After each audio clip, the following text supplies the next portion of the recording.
Familia wa Mapromili, karibu sana katika segment ya kimichezo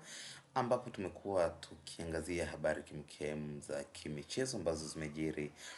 kwa masaa 24 yaliyopita. Kubwa zaidi ni wewe tukubonyeza neno subscribe chini ya video hii, kisha bonyeza alama ya kengele ili usipitwe na zile updates zote kale ambazo tutakuwa tukiziweka hapa kila siku. Kubwa tunaangazia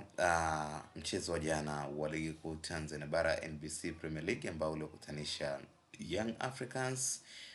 wakiwakaribisha Warima Parachichi kutoka kule Mbeya City FC, ambapo mchezo huo ulitamatika kwa Young Africans kuondoka na ushindi wa kibabe, ushindi mnono kabisa wa goli 6-0, ushindi ambao unazidi kumtengenezea mazingira mazuri sana klabu ya soka ya Yanga katika kuhakikisha kwamba wanawania kutetea ubingwa wa ligi kuu Tanzania bara NBC Premier League kwa mara nyingine tena. Young Africans ilianza kupata goli lake la kwanza kabisa dakika ya 10 tu wa mchezo huu, na kuonesha kwamba ishara ya mchezo huo kuwa na magoli mengi, na tumeona ndani ya dakika 45 za kipindi cha kwanza Young Africans tayari walikuwa wakiongoza kwa idadi ya goli 5, kitendo ambacho kiliwafanya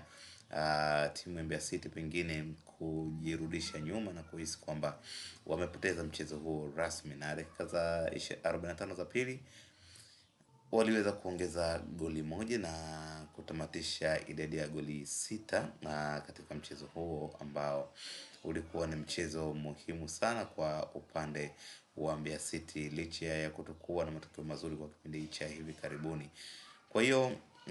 kwa ujumla Young Africans inaendelea kuonesha ni kwa namna gani wameweza kufanya mabadiliko ambayo pengine yanachangia ubora zaidi wa timu hiyo. Ikumbuke katika kipindi cha nyuma Young Africans ilikuwa imefululiza kupata sare katika michezo ya ligi kuu Tanzania bara NBC Premier League, na tuliona pia wapinzani wao Simba Sports Club wakiwa wanafurahia kweli kweli.